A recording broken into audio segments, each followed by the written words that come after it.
Welcome to Bay Sunday. I'm your host, Kenny Choi. We have a great show in store, but first, he's a Bay Area icon and the maestro of the Oakland East Bay Symphony, conductor and music director Michael Morgan. Welcome to Bay Sunday. Thank you. And we're now the Oakland Symphony. Right, the Oakland Symphony. That's right. Yes. So the Oakland Symphony putting on a concert called Love and Loss. Tell me a little bit more about it, the central theme in this.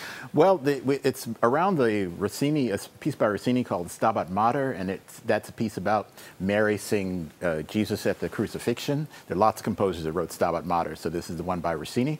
And so we decided we always take our music and we bring whatever the modern social issues are that might relate to the theme of the pieces.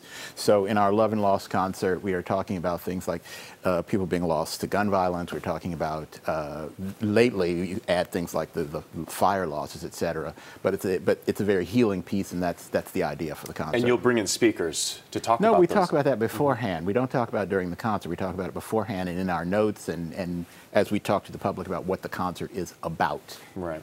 Tell me a little bit about the live symphonic experience. A lot of people may be thinking, all right, I might want to check it out, but there's something about a live symphonic performance that brings out just a lot of great things. It's an extraordinary sound, no matter how great a stereo or sound system you have in your house or wherever. There's nothing like the sound of actual human beings playing music in large numbers.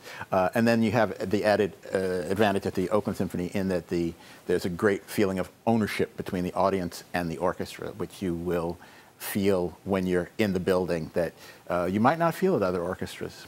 So there's one aspect of conducting an orchestra. You're also trying to inspire some of the people out there, some of the youth, some of the children who come to these concerts.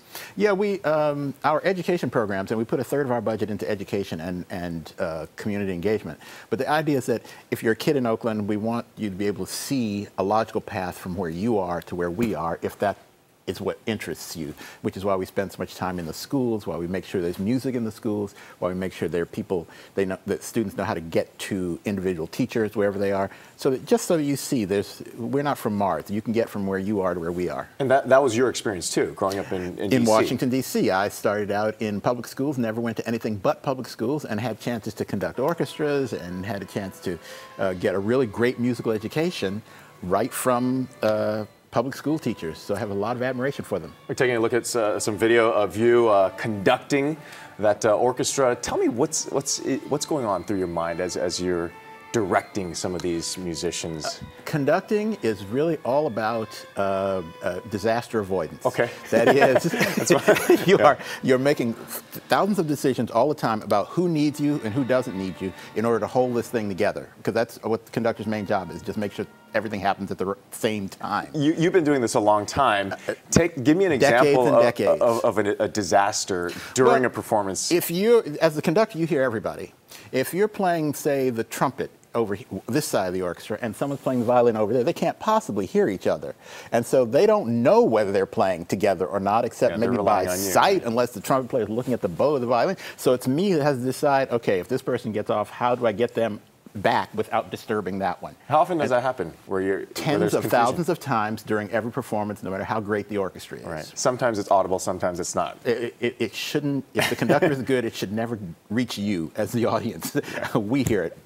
Michael, tell me about Kamal Bell and how he's going to actually be a part of the Oakland Symphony in an upcoming concert. Well, Kamal is, of course, a great comedian and activist, and of course he works on CNN.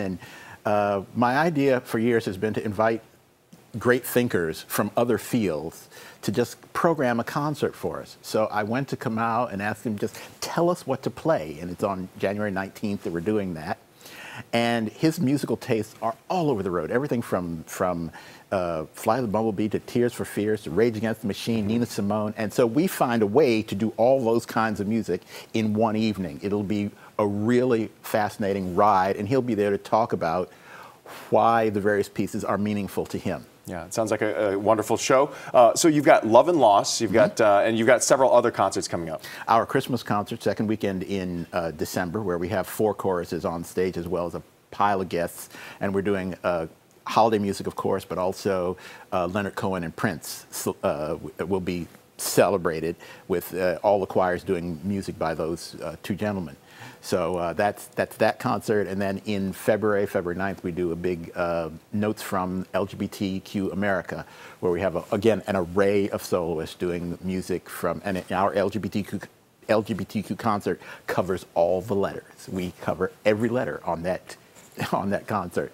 So our idea is that we want to reflect our community, and so that when you come to the Oakland Symphony, you are seeing Oakland reflected back to you. Absolutely, and you've got a busy schedule coming up for the next few months. Pretty busy, yes. Michael, thank you so much for joining us here this morning. Remember, Love and Loss, Mozart and Rossini is on Friday, November 17th, 8 p.m. at the Paramount Theater in Oakland. For more information, you could go to oaklandsymphony.org. Coming up, a Disney Broadway hit musical has come to San Francisco. It's called Aladdin, when Bay Sunday returns in just a moment.